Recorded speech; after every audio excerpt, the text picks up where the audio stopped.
Salam, hörmətli həmkarlar. Mən demişdim, bu kitabın tərcüməsinə baxacağım əvvəlcə. Biraz uzun çəkdi, yəni bu videolar arasında vaxt. Amma bundan sonra yəqin sürətli olacaq. Bəzi problemlər var idi proqramla əlaqədar, onu həll elədim. Yəni, indi bundan sonra ardıcıl olacaq. İlk olaraq mən bu kitabdan bəzi tərcümələri eləmək istəyirəm. Yəni bunun səbəbi odur ki, yəni göstərmək istəyirəm ki, hər iki metodika həm köhnə, ənənəvi dediyimiz, həm də yeni müasir kurikulum arasında yəni oxşarlıqlar çoxdur. Fərqlər də sadəcə dövrün dəyişməsi ilə əlaqədardır. Yəni tələb olunan bacarıqların indi biraz fərqli olması ilə əlaqədardır. Yəni bu da elə bir çox böyük fərq deyil. Birinci göstərmək istəyirəm, kitab burada ili var.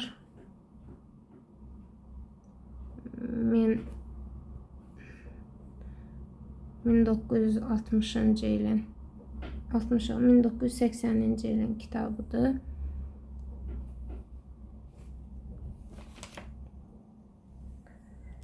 Və buradan bəzi qeydlər istəyirəm eləyəm.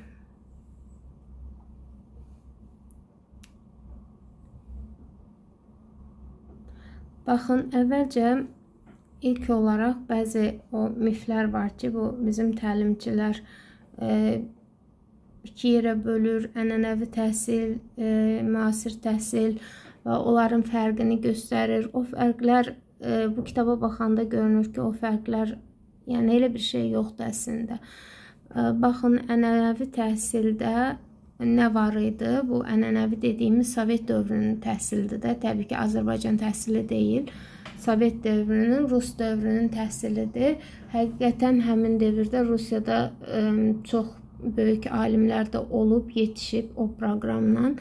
Yəni o bizim bildiyimiz proqram deyil, amma Sovet dövrünün o proqramı Almanlardan götürülüb, üzərində dəyişdirilib, Sovetlərə uyğunlaşdırılmış bir proqramdır və çox da qəşəng proqramdır. Bizimkindən də çox az, indi yeni kurikulumdan da ciddi fərqləri yoxdur. Baxın, buradan bəzi cümlələri mən sadəcə tərcümə eləyib yazmışam. Şagirdlərdə elmi bilikləri tez və şuurlu şəkildə formalaşdıran metodların tətbiq olunması tələbatı yaranır. Təbii ki, mən o kitabın ortasından başladığıma görə baxın, əvvəlində hansısa səbəbləri göstərir və ondan sonra yazır в связи с этим возникает необходимость в разработке и применении таких методов обучения, которые способствовали бы более быстрому и осознанному usvoyenию учащимся naучных знаний. Yəni mənim bu eybəcər rus aksentim olmasın deyə mən bundan sonranı zaten ekranı saxlasaz rus dili bilənlər görüb oxuya bilərlər. Yəni mən oxumayacağım ruscasını. Çünki aksent, mən rus dili deyiləm, aksentim yaxşı deyil. Ona görə oxumayacağım.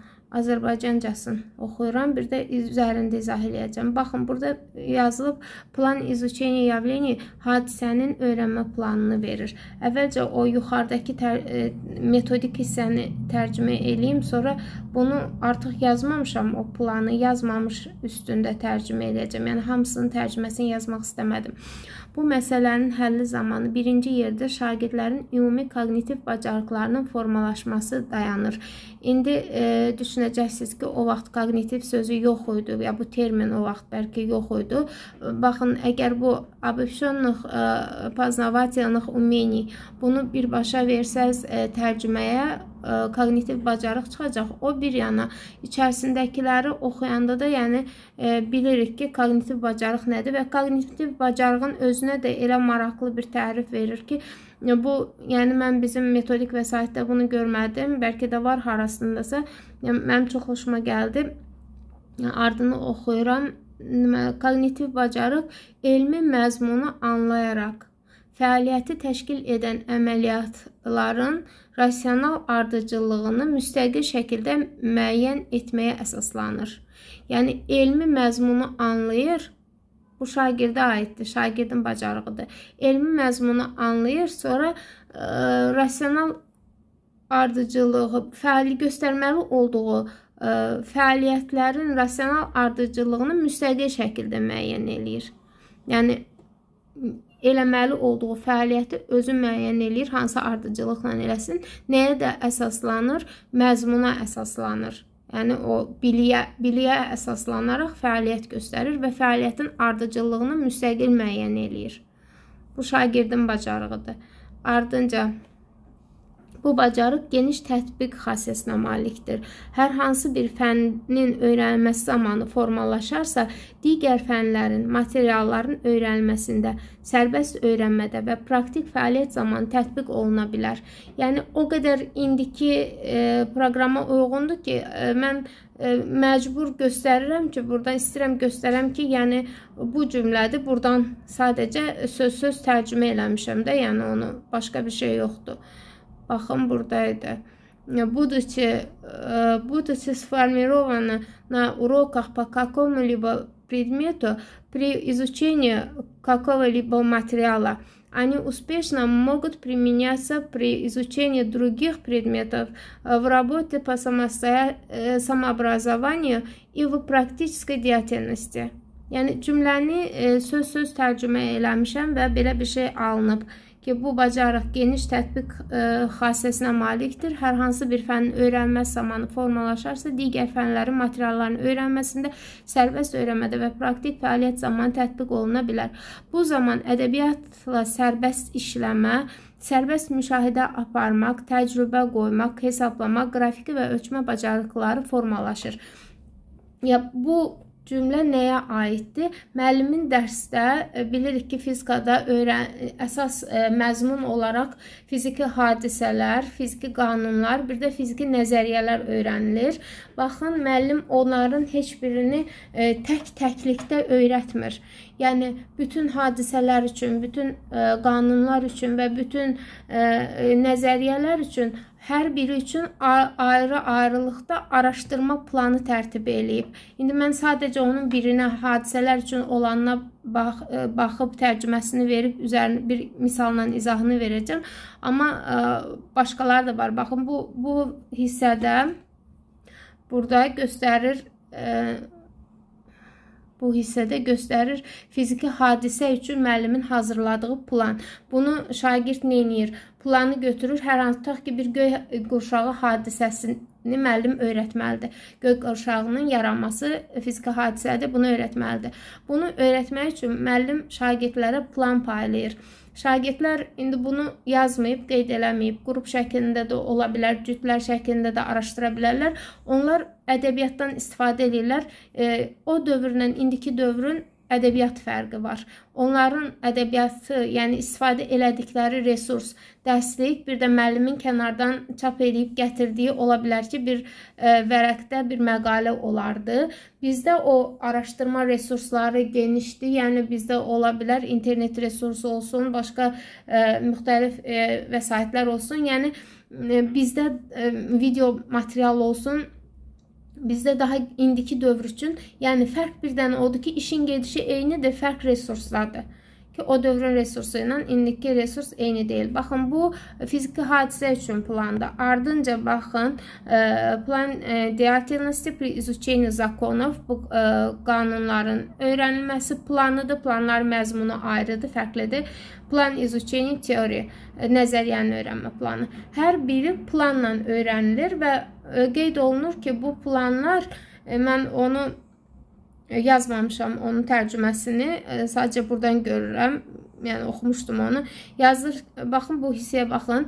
Burada yazır ki, bu planlar, məsələn, fizikanın göy qurşağı hadisəsini öyrənirsə, başqa bir fiziki hadisəyə də tətbiq oluna bilər. O, vacib deyil ki, ancaq işıq hadisələrinə olsun, elektrik hadisələrinə, istilik hadisələrinə də, mexaniki hadisələrə də, yəni fiziki hadisələrin hər birinə o plan tətbiq oluna bilər. Eyni zamanda, baxın, burada yazıb, уроках физики, они могут быть использованы на уроках физики. Ola bilər fizika dərsində istifadə olunsun. Kimya və biologiya dərslərində də istifadə oxşar hadisələri öyrənəndə kiçik dəyişikliklərlə onlara da tətbiq oluna bilər. При некоторых изменениях bir kiçik dəyişikliklərlə onlara da tətbiq oluna bilər. Yəni bu metod. Və bunun nəticəsində şagird hansı bacarıqlara yiyələnir, onu da burada tərcüməsini yazmışam. Yəni bu zaman ədəbiyyatla sərbəst işləmə, sərbəst müşahidə aparmaq, təcrübə qoymaq, hesablamaq, qrafiki və ölçmə bacarıqları formalaşır. İndi o planı, bir dənə o hadisənin planını mən tərcümə edəcəm. Baxın, şagird orada nə? Burada şagirdlərə diferensial yanaşmanın da ümumiyyətlə həm bu belə fərdi işlərdə, həm də eksperimentdə onu qeyd elədiyi, xüsusi olaraq diferensial yanaşmanın qeyd olunduğu hissədə var. Yəni yazıb onu metodikada. Amma buradan da görünür ki, baxın, bu planın müxtəlif hissələri müxtəlif səviyyələrə uyğundur. Sualları, tapşırıqlar həm şagirdin müxtəlif səviyyəsinə uyğundur, həm də şagirdin öyrənmə tərzinə. Yəni elə şagird var ki, məsələn burada birinci sual belədir ki, təsvir et hadisəni. Yaxşı müşahidə etmə qabiliyyəti olan, həm də asandır bu. Bu hissəni rahat eləyə biləcək. Yəni o göy qurşağı hadisəsini təsvir eləyəcək. Выяснить, при каких условиях протекает явление, hansı şərtlər daxilində bu baş verir. Bunu da xatırlaya bilən deyəcək orada, yəni ki, yağışdan sonra olmalıdır, havada su buxarı olmalıdır, günəş arxada olmalıdır, müşahidəçinin gözündən bu əmələ gələn bucaq 40-42 dərəcə intervalında olmalıdır. Yəni bunun o bucağı deyə bilməsə belə, yəni günəşin düşməsi harda olmalıdır, havada su buxarının olmağı, yəni yağışdan sonra olmasını təsvir eləyə bilən olacaq. Baş vermə mexanizmini izah elə, bunu artıq araşdırmalıdır ki, hansı şəkildə burada sınma qanunu deməlidir, hansı mexanizmlə baş verir. Sonra başqa hansı fiziki, dördüncü hansı fiziki hadisələrlə əlaqəsi var. Beşinci, hansı fiziki kəmiyyətlər bu fiziki hadisə zamanı dəyişir və onlar arasında əlaqəni qur. Məsələn, 6-cıda deyir, formulu yaz. İndi göy qurşağında, məsələn, dağ uzunluğu, tezlik, mühitin sındırma əmsalı, bucaq, sınma qanunu yaza bilər, sınma bucağı. Yəni, bu kəmiyyətlər arasında əlaqəni göstərə bilər. Yəni, başqa bir qanunda başqa əlaqələr göstərəcək. Bu riyazi bacarığını inkişaf elətdirir, həm də araşdırır, onu tapır. 7-ci, hadisənin həyatda tətbiqi. 8-ci burada düşməyib, 8 də var. Və hadisənin müsbət və mənfi tərəfləri, mənfi tərəflərinin aradan qaldırılması. Привести пример вредного действия явления, познакомиться с способами предупреждения его. Yəni mənfi təsiri varsa onu deməlidir və onun aradan qaldırılması, qarşısının alınması metodlarını da deməlidir. Yəni belə bir çalışmamız var ki, bu da heç də o deyil ki, yəni müəllim izah eləyir, şagird də pasiv qulaq asır. Şagird onu araşdırır ədəbiyyatdan, özü tapır, yazır və dərsin sonunda da bir yerdə müzakirə eləyirlər. Yəni burada o fikrini təqdim etmə, birlikdə müzakirə etmə, bir yerdə iş qabiliyyətləri, bunların da formalaşmasından, yəni danışmaq görünür yəqin. Bu bizim köhnə proqramımız. Ənənəvi deyib bəyənmədiyimiz. Sonra başqa bir metodik üsula aid müəllimin, bu da üsullardır. Üsullar, onu deyim ki, fərqlidir. Yəni o vaxtın imkanları ilə indiki eyni deyil. İndi mən üsulları ayrı bir videoda bütün yəni bir çox üsullar, hansı ki iş üsulları mən xoşlayaram, bizdə fizikada tətbiqi daha maraqlı görünər, onları seçəcəm, onların üzərində ayrı dayanacam bir videoda. Burada o dövrün metodik üsulları indiki ilə müqayisədə o doğrudur ki, çox belə zəif qalır. Yəni metodik üsula aid müəllimin lövhəyə qrafik və sxem çəkərək rəngli təbaşirdən istifadə etməsi, yəni hər hansı bir təlim metodunun uğurlu alınması üçün təlim-tərbiyə məqsədinə nə qədər uyğun seçilməsindən və bu zaman tətbiq olunan metodik üsullardan asılıdır. Bunu nəyə görə üzərinə xətt çəkmişəm, yəni rəngləmişəm. Yəni bu cümlə çox tanış cümlədir. Yəni metodun uğurlu olması onun nə qədər məqsədə uyğun seçilməsindən asılıdır. İndi biz icmal yazanda bunu nəzərə alacağıq. Yəni bizim metod üsulumuz, seçdiyimiz üsullar elə olmalıdır ki, seçdiyimiz bizə lazım olan, baxdığımız məqsədə çatmağa ən uygunu olsun. Yəni mən iş üsullarına baxanda orada iş üsulları çoxdur. Yəni bu kitabda bizim metodik vəsaitdə də kitab çoxdur iş üsulları. Biz onların içərisindən fizikada ən çox yararlı olub məqsədə daha rahat aparanını seçə bilməliyik. Bu onu göstərməsi bu kitabda mənə maraqlı göründü ki, yəni nəzərə alınır iş üsulunun məqsədə uyğun seçilməsi. Eyni metod müxtəlif müəllimlərdə onların tətbiq etdikləri iş üsullarından asılı olaraq fərqli nəticələr verə bilər. Yəni görünür metodlarda fərqli metodlar tətbiq eləyiblər ki, bunu yazır.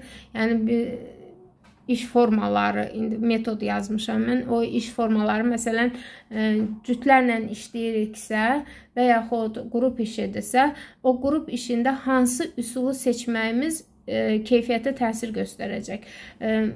Məqsəd elə ola bilər ki, bir iş üsulu onu yaxşı aydınlaşdırmağa kömək eləməsin, başqası daha əlverişli olsun, yəni onu seçilməsinə asılıdır.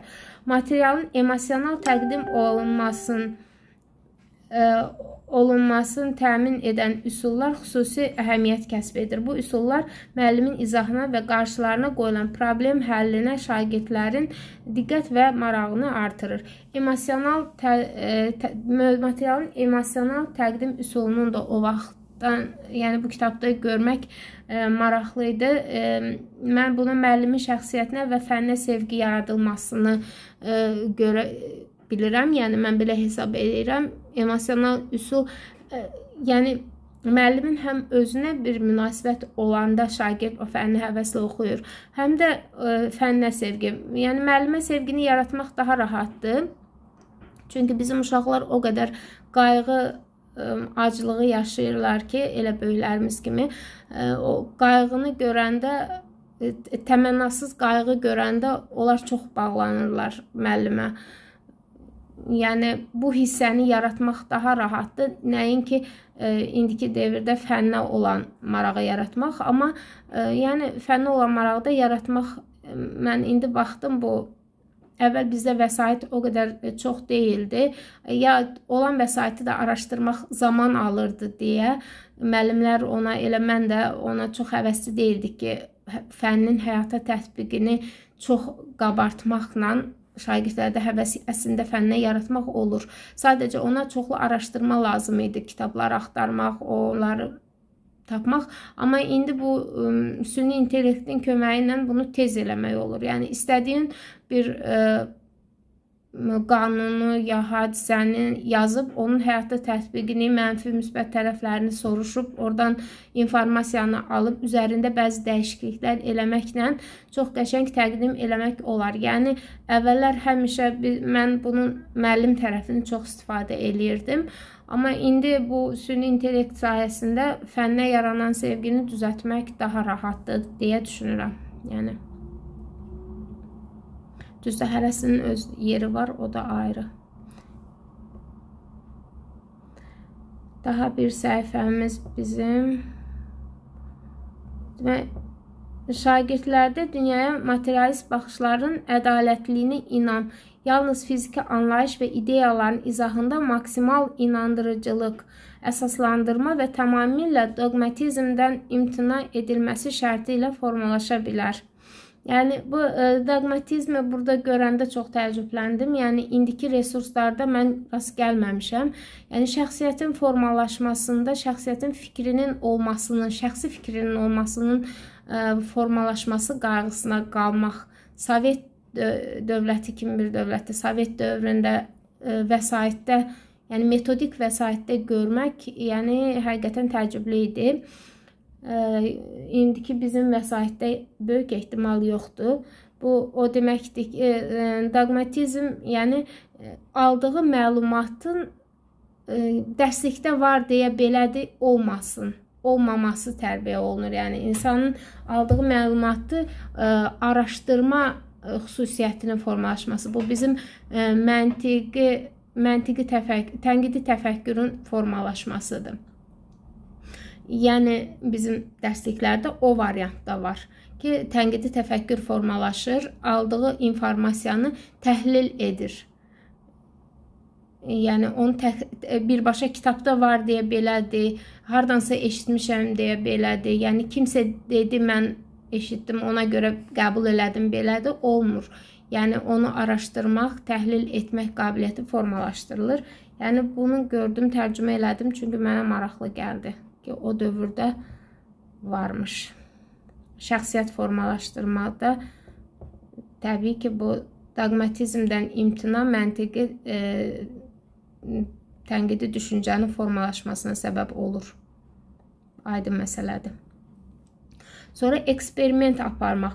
Bu eksperiment, mən bunu tərcümə eləyəcəm. Mən fikirləşirəm, bəzi şeylər eləyəcəm. Yəni, onların içərisində bu da olacaq ki, bizim fizika müəllimlərimiz bunu çox maraqlı şəkildə təqdim eləyə bilərlər dərsdə. Bəzi müəllimlərin özünə belə bu problem yarada biləcək bir çalışma, yəni eksperimentdir, amma çox maraqlıdır. Şagirdlərin kiçik eksperimental problemləri həll etməsi şəklində hazırlanmış eksperimental tapşırıqlar onların sərbəst işləmə qabiliyyətini artırmaqla yanaşı müəllimə hər bir şagirdin fərdi xüsusiyyətini nəzərə almaq imkanı verir. Bu da 1980-in diferensial təlimi, yəni kitabdan cümləni olduğu kimi tərcümə eləmişəm. Yəni müəllimə hər bir şagirdin fərdi xüsusiyyətini nəzərə almaq imkanı verir. Yəni bu metod, hansı ki, bir dənə eksperimentdir və çox maraqlı eksperimentdir. Fərdi imkanı necə nəzərə alır? Demək, çalışmanı belə qoyub ki, mən fizikasını danışmayacağım, metodikasını deyirəm. Demək, bir dənə çalışma qoyur. Bu çalışmanın fiziki kəmiyyətlərin hesablanma hissəsi var. Bir də onların təcrübədə ölçülməsi var. Eyni cavabı almalıdır təcrübədə ölçülənlə riyazi hesablamadan olan. Bunlar və sual qoyur ki, cavablar eynidirmi, deyilmi? Əgər eyni deyilsə, eyni olmasına mane olan əslində nəzəriyyəcə eyni olmalıdır. Amma təcrübə göstərir ki, cavablar eyni deyil. Hesablamanın cavabı ilə təcrübənin cavabı və müəllim sual qoyur ki, eyni olmamasının səbəbi nədir? Belə bir burada hər cür beyin işləyə bilir. Praktik fəaliyyət göstərmək istəyən, bacarığı olan, yəni ona biz nə deyirdik? Termin yadımdan çıxdı. Birinci hissə hesablama aparır. Onların o bacarıqlarını tətbiq edirlər. O qabiliyyəti olan, hesablama qabiliyyəti olan şagirdlər. İkincidə psixomotor fəaliyyətdir. Birincidə məntiqi düşüncə ilə o fəaliyyətdir. İkincidə psixomotor fəaliyyətdir. Yəni mən bu terminləri bura, yəni uyğunluğu göstərmək üçün daxil eləməyə çalışıram ki, nə demək istəyirəm, aydın olsun. Yəni müxtəlif bacarığı olan şagirdlər bir çalışmanın üzərində, bir eksperimentin üzərində işləyirlər və bir yerdə nəticəyə gəlirlər. Yəni burada aydındır, yəni bundan o yana ki, nə formalaşır. Sonra burada problem, bu bir sonraki səhifədə problem sual qoymanı göstərir. Burada da çox maraqlı bir fizikadır. Yəni sual özü çox maraqlıdır. Yəni mən neçə il bu fotoeffekt hadisəsini tədris eləyirəm. Mən belə bir sual qoymağı düşünə bilməmişəm. Yəni ki, müəllim sual qoyur. O suala, tədqiqat sualına gələnə qədər xeyli yol üstü suallar var. Mən onları tərcümə eləməyəcəm. Sadəcə tədqiqat sualını belə qoyur ki, nə üçün lampanı yandıranda fotoeffekt hadisəsi baş vermir lampa işığında çox güclü. Uşaqlar deyirlər ki, lampa zəifdir, gücləndir. Götürür güclü lampa qoyur. Yəni 60 vatlıq qoymuşdu. İndi 500 vatlıq lampa qoyur. Yenə də fotoeffekt baş vermir. Amma zəif bir qövs işıqlanması, qövs işıqlanması qaz boşalması da onun işığı ilə zəif bir qaz boşalması ilə bu hadisə, fotoeffekt baş verir. Və sualı belə qoyur ki, səbəb nədir? Niyə zəif işıqlanma qövs boşalmasında fotoeffekt yaratdı, amma güclü 500 vatlıq lampanın işığı yaratmadı və şagirdlər müxtəlif fikirlərlə ora gəlib çıxırlar. Gəlirlər ki, yəni orada ola bilər ki, bu qaz boşalması bizim bildiyimiz qaynaq aparatının gördüyü işi görür və biz uşaqlıqdan eşitmişik ki, o gözə zərərlidir, amma işıqda zərərli şüa yoxdur. Belə çıxır ki, fərqi odur ki, o zərərli şüa nədirsə, bəlkə fotoeffekti o yaradır. Yəni, gəlirlər o nəticəyə, sadəcə o ultrabənövşəyi şüalar olduğu, onların tezliyinə görə fərqləndiyi hissəsini, yəni sırf elmi hissəsini artıq müəllim deyir və burada yenə də bu tərcüməni mən qoymuşam, söz-söz tərcümədir bu. Danışdığım, özüm mənanı danışdım, amma burada söz-söz tərcümə var.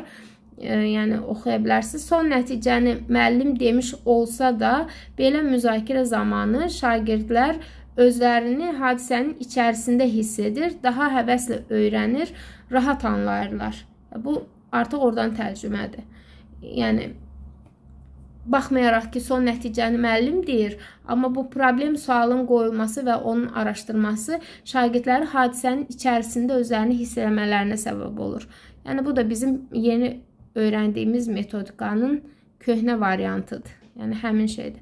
Bundan sonrasını artıq tərcümə eləməmişəm. Sadəcə başlıqlarını oxuyacağım, tərcümə edəcəm. Çünki mənası yoxdur. Kitab çox qəşəng kitabdır və bu başlıqları da oxuyum, fikrimi deyəcəm. Развитие логического мышления учащихся в процессе решения задач. Məsələ həllində məntiqi düşüncə qabiliyyətlərinin formalaşdırılması şagirdlərin. Bu bir başlığımızdır. Tanışdır yəqin ki ifadələr. Взаимосвязь fiziki и других предметов. Fizikanın digər fənlərlə qarşılıqlı əlaqəsi. Bu da bildiyimiz inteqrasiyadır. Sonra